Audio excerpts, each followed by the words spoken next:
If somebody explains you a complicated statement, your job as a product manager is to simplify it and say it in a layman's term, what the customer understands. I would say the ratio to be about 80-20. So 20% of the people have grown from being a software developer, but it takes much longer. So you work as a software developer for 3 to 4 years, and then you transition to a PM role, whereas you can directly join as a PM after an MBA. So the salary in Microsoft is definitely above industry standards. So when I received my offer, it was way more than I hoped for, and I'm very happy. So our salary is actually a mix of stocks and cash.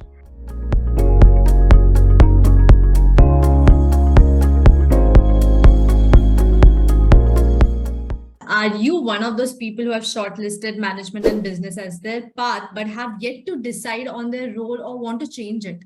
I'm going to instigate a discussion on their behalf. Many are confused about which management role they should get into and how these roles functions in top companies.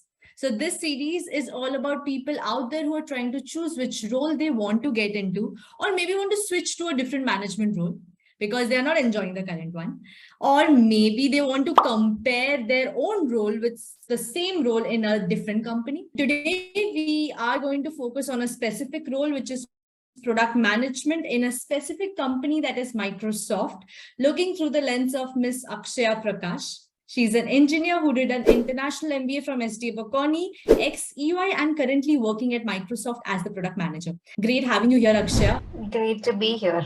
Before we dwell into product management, so can you tell us something about, are you one of those who figured out everything at the first go and followed the right steps to your goal, or is life still teaching you?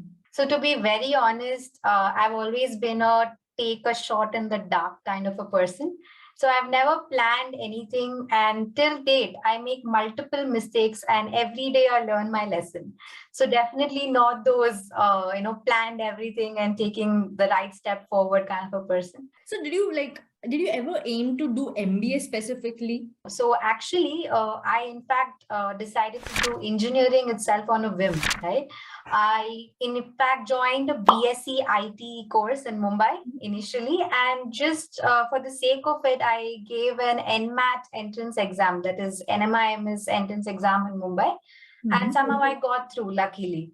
And for MBA, I did join a coaching class, but I never attended it, and I never gave any time or effort to it. So IITs and IIMs were not a preference. They were something that I thought about a day or two in my life and joined a course and then immediately forgot about it. Got it. So was, being a product manager after your MBA was a well-thought decision, or it just happened with the flow? I knew with my MBA course, during my MBA course, I definitely knew that I did not want to pursue finance, at least at that particular moment in my life. So product management was one of the top choices that I had, but I was open to other opportunities. During that internship season that every college has, I was in fact very low on confidence, right? Because I did not land any company. And Microsoft was one of the companies that came at the very last fag end of the season, right? And when I applied, it was kind of like my rock bottom, like this is it, or I have nothing. And I was very determined to not let this wonderful opportunity go. So I spent about 4 hours a day post my college lectures. And if people in SDA Bocconi, if you're watching, you know that we have Asia Center courses that happen in the morning, and then we have Milan courses that happen in the evening. So our college hours were pretty long, right? So after that, I used to spend about 4 to 5 hours just reading through blogs, past interview questions, product concepts, mock interviews. And I wrote down, answers for these common questions, right?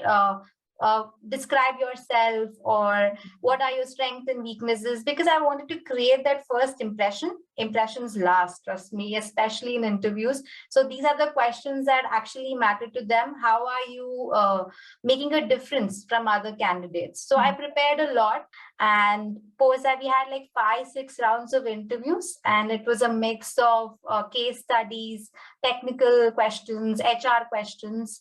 And finally, after a long, tedious process, I got it.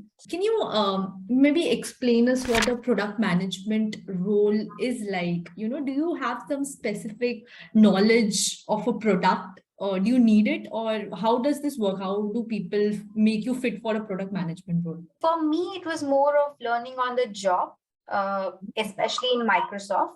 So Microsoft products are pretty old, and like a lot of them, at least the products that I'm working on, are pretty old and legacy products, right? They have so much knowledge, and they've been changed throughout the course of history with a lot of addition features and everything. So I took my time to learn these products, and it was not something that I had knowledge of before. But the culture in Microsoft is so good that it allowed me to take my time to learn. So it's been 6 months now, and I'm still learning. And everyone is very supportive. In fact, I think I still have a very long way to go. But yes, so it's not something that I came to Microsoft with. I acquired it here in Microsoft. If I understand a product manager's role properly, is it difficult for a product manager at Microsoft to go and be a product manager at a different company because the product is completely different? See, product knowledge, yes, it usually typically takes about 6 months to 1 year to gain expertise in your product.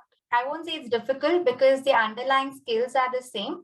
The job role is the same, but the product you're working on, yes, it's completely different. It has its own aspects, and it is going to take some effort to get some expertise in that. So as you said, there are some skills that are same. So what are those practical skills that are common amongst all the product managers? I found communication to be the number one skill that a product manager needs, right? I have some examples to this. So in my day-to-day job, I collaborate with a number of stakeholders, right? In a very small period of time, I think I've spoken to so many different teams and so many different people, and people from different parts of the world with different cultures and backgrounds and different expertise areas. And knowing how to communicate with them effectively definitely helps a lot. Secondly, you should be able to think strategically, right? And logically. So a lot of times, like for example, me, I did my engineering, but then I worked with EY, which was a non-technical job. And then I moved to Microsoft, which is completely technical. And there was a huge gap between after finishing my engineering in 2017 to joining Microsoft in 2022. So I was completely out of touch, right? And here people have this lingo, they have this technical lingo, and it's very hard to grasp on that if you are from that non-technical background. So what they're looking for is to simplify these lingo, right? If somebody explains you a complicated statement, your job as a product manager is to simplify it and say it in a layman's term, what the customer understands. And last, I feel that I had to be a lot more organized and patient throughout my 6 months that I've been here. Since a product manager is like a glue that holds different parts of the team together, right? We work with the UX team, we work with the developers, we work with the quality team, and there's so many more people involved. We work with the escalation team. So I learned that making a checklist and to understand what task is there, because I can't keep everything in my head. There's so much to it. And patiently following up and empathizing with these people also is very important skill for a product manager. So you did your MBA. Now you have an MBA degree. Now, if you imagine yourself as a pre-MBA student versus, just after your engineering versus after your MBA. Now you have a degree. Is it credibility that got you inside a product management role, or did this degree do something? Like, did it teach you something? Of course, MBA did give me both credibility and knowledge. But yeah, as I said, on the job learning is much steeper for a PM. I learned time management, one of the most important skills that I learned from MBA, because MBA was full of assignments and team projects that had to be completed within a very small time frame, right? Through that, I also learned collaboration, and also the clubs that I was part of in my MBA. It taught me how to manage people, right? People management skills, which is another thing that I use on a day-to-day basis. So, and concepts, yes, definitely. We use a lot of frameworks and a lot of theoretical, yes, that is helpful, but more of a practical side, I found these skills to be more helpful on a day-to-day basis. In the PM role, do MBAs generally land up in this role, or there are people who don't have an experience or an MBA degree basically? Not necessarily. So I have a lot of colleagues who were software engineers, they were software developers, and they wanted to change their career path and become a PM. So they are also in PM roles. But I feel MBA does help. People, like I would say the ratio to be about 80-20. So 20% of the people have grown from being a software developer, but it takes much longer. So you work as a software developer for 3 to 4 years, and then you transition to a PM role, whereas you can directly join as a PM after an MBA. So can you just tell me, maybe explain the initial days of your Microsoft, and you just joined Microsoft and like, oh, I have to do this also. So any examples of these things? Definitely. So this, when I joined Microsoft, it was an overwhelming journey. It's been an overwhelming journey till now. Now, JD is a very reference, common description type of a document, right? But you need to adapt yourself to the product that you're working on. So I'll give you an example. So one of my product is near end of its life, right? That means it's going to end, like it's no more going to be on the market. We're trying to remove it from the market. Now, in my JD, there were roles like I have to do a strategy for it, or I have to think about the future of the product, what new features to add, how to improve the user experience. None of this is there in this product because this product is ending. So there are no new features. There are no customer interactions. There are no, user experience, nothing. Whatever I said about whatever was written in my JD, nothing applies to this product. But on the opposite side, I need to understand bugs that come from the customer, right? Technical aspects of it, which was not something that I was expecting. But again, that's another interesting aspect to the role.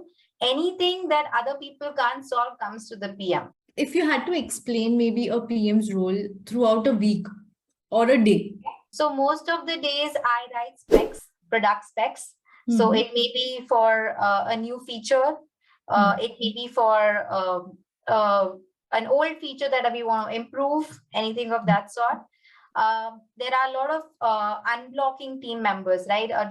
Suppose a UX person comes and tells me that the developer is not agreeing to one particular something that they ask them to do. So then we go and we collaborate, and then we speak it out and unblock people. I'm also responsible for semester planning. We have a quarter planning, in fact. For every quarter, we decide what are we going to do, how are we going to allocate resources, who's going to work on what. We have specific goals and we have key responsibilities, and then we allot them to one person. Then I track them throughout the quarter if it's happening, how well is it progressing. And I looked into some of the products, I looked into the strategy, what are we going to do next. We have a lot of updates with our leadership, right? They're very involved and they are very approachable and they help a lot. So we keep on a monthly basis updating them that this is our progress, this is where we stuck, this is what we need. So all that is also a part of my work. I believe in a work-life balance. So my question to you is there a work-life balance for a product manager's role at Microsoft? Definitely. So in the last 6 months, I would say I start my day at around 10:30 and I work till approximately 7 p.m. every day. About 2 days a week, I do have some late night calls, but that's because I have a team, that the quality assurance team and all sits in Redmond.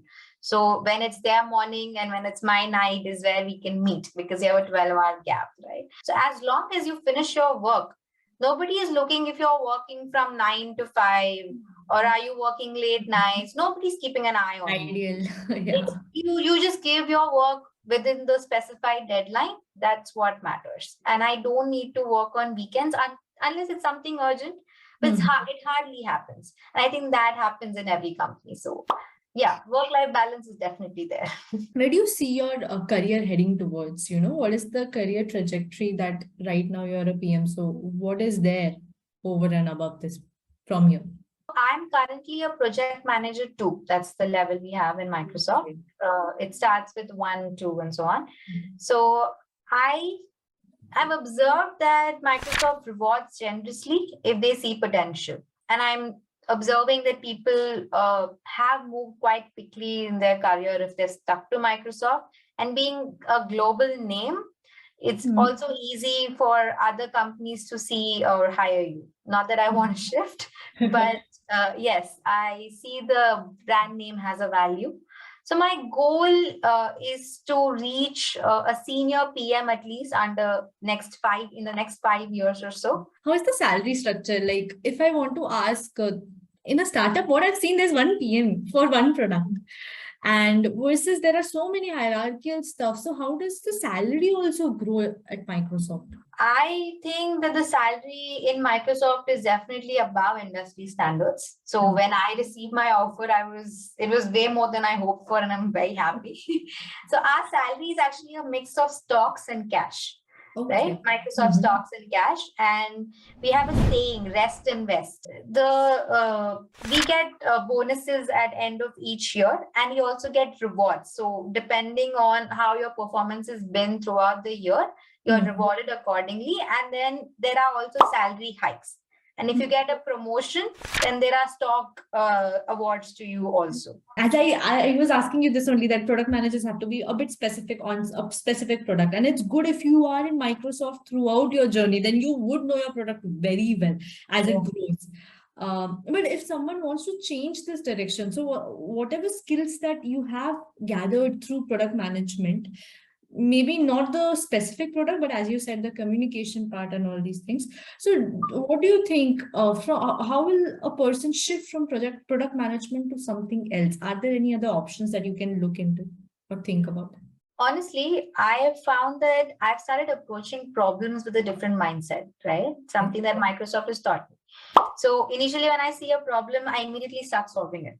Like, that's a question. Okay, I have to solve this question. So I'll research about it, do whatever. After coming to Microsoft, I've started spending more time on the question. So what is the question? Like, what are they asking? I understand the question much, much better. And the answer is way more simpler to find after that. It's one of the life skills that I've learned, that don't jump directly into the problem. Understand what is asked first. So this is something that every job uses. And this also teaches you patience. It also teaches, like, all your communication skills apart. This is one more skill that I learned. Now, if I want to shift from a product management, I, in a short period of 6 months, have learned so much about my one product. So that makes me confident of my skill to learn new things. So if I move my career to some other product, I'm confident that I will grasp it quickly. Apart from that, yeah, as I said, there is a name for Microsoft, so easier to move. When you're a PM, you look everything from a top view perspective. So you see the whole product, right? You're managing like 5-6 teams. So there's a managerial skill that automatically comes. You're managing so many different people. So as you grow in your career, everyone automatically becomes a people manager. So I think I am done with my questions right now. And hopefully whoever is watching, if you have any more questions, just, as I said, comment on this video. So thanks a lot, Akshaya. Thank you so much.